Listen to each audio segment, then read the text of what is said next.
Sejumlah masyarakat desa Seludau, Kalimantan Utara melakukan aksi untuk menyampaikan aspirasi di hadapan anggota DPRD Kabupaten Tanah Tidung.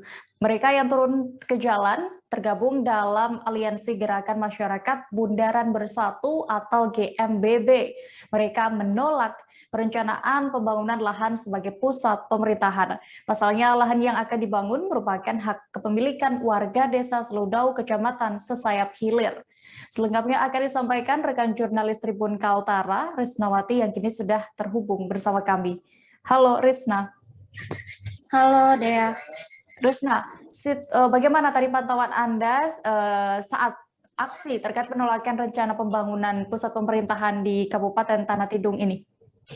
Ya, aksi pagi tadi Dea berjalan dengan kondusif, yang mana dihadiri masa aksi sebanyak 27 orang dan hadir di gedung DPRD Tanah Tidung sekira jam 11 WITA. Kemudian juga setelah aksi di gedung DPRD Tanah Tidung, masa aksi break sebentar, kemudian melanjutkan aksinya di kantor Bupati Tanah Tidung. Hanya saja pada saat aksi di kantor Bupati Tanah Tidung, masa aksi tidak dapat menemui Bupati Tanah Tidung dan Wakil Bupati Tanah Tidung lantaran ada agenda lain. Hanya saja dari pemerintah Tanah Tidung diwakili oleh Kepala Bagian Tata Pemerintahan Tanah Tidung. Seperti itu, Dea. Oke.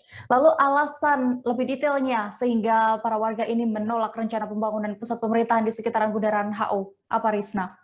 Ya, untuk di sekitaran Bundaran HU sendiri disebutkan oleh peserta aksi yang mana di sekitaran Bundaran HU itu sudah ditempati puluhan tahun oleh warga sekitar. Kemudian juga aktivitas warga sekitar juga merupakan sumber hasil yang didapatkan dari lahan tersebut, yakni juga bercocok tanam, berdagang, dan sebagainya. Seperti itu, Dea. Ya, bisa Anda informasikan tuntutan masa aksi saat melakukan aksi tadi apa saja?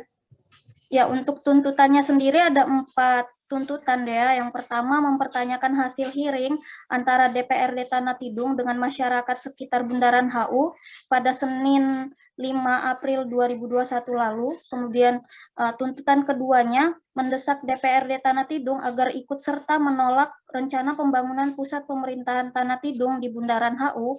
Kemudian yang ketiga, mendesak DPRD Tanah Tidung segera menemui pemerintah dalam pembahasan penyampaian aspirasi masyarakat di Bundaran HU.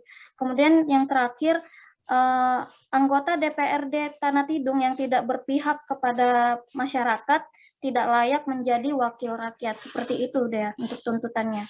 Baik, Tribuners, tadi rekan Risna juga sudah berhasil mewawancarai salah seorang peserta masa aksi bernama John dan juga Wakil Ketua 1 DPRD Tanah Tidung Samuel sekaligus Kabagtapen Tanah Tidung Muhammad Arif Prasetyawan. Berikut liputan lengkapnya.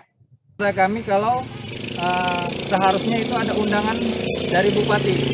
Nah, kebetulan kemarin ada acara simposium, jadi Bupati beralasan dengan acara simposium itu tidak dapat menghadiri acara hearing di DPRD. Nah, sehingga akan ada pemanggilan berikutnya. Kami sebenarnya berharap dipanggil untuk menyelesaikan masalah ini, karena kami tidak mau juga wacana ini terlalu liar, dalam artian membuat wacana yang meresahkan warga. Kalau wacana itu meresahkan warga dan membuat masyarakat itu, apalagi sekarang kondisi pandemi, di mana mereka sebenarnya mencoba untuk mandiri, bertahan hidup, melakukan aktivitas yang bisa mereka lakukan. Seharusnya pemerintah atau jajaran yang terkait hadir kepada masyarakat, memberikan solusi. Bukan, ya kita pahami bersama sebenarnya maksud dan tujuan Bupati ketika mereka mendapatkan izin, mereka akan menurunkan tim appraisal. Tim appraisal itu nanti akan turun ke masyarakat, tidak ada lagi negosiasi, di mana mereka akan setuju dengan apa yang telah diputuskan. Jadi ini bukan zaman kolonial di mana bahasanya ganti rugi atau ganti untung. Tapi kita mencoba untuk hidup mandiri dan kita berharap Bupati memberikan kami solusi. Kami dibina tapi jangan dibinasakan. Program Bupati kami sebenarnya mendukung, tapi jangan mematikan masyarakat yang ada di situ. Karena sudah jelas sebelumnya ada lahan yang sudah berstatus APL di wilayah Jalan Arteri Bebatu. Kenapa enggak harus di situ? Kenapa enggak di situ? Kenapa harus memaksakan yang ada populasi masyarakat?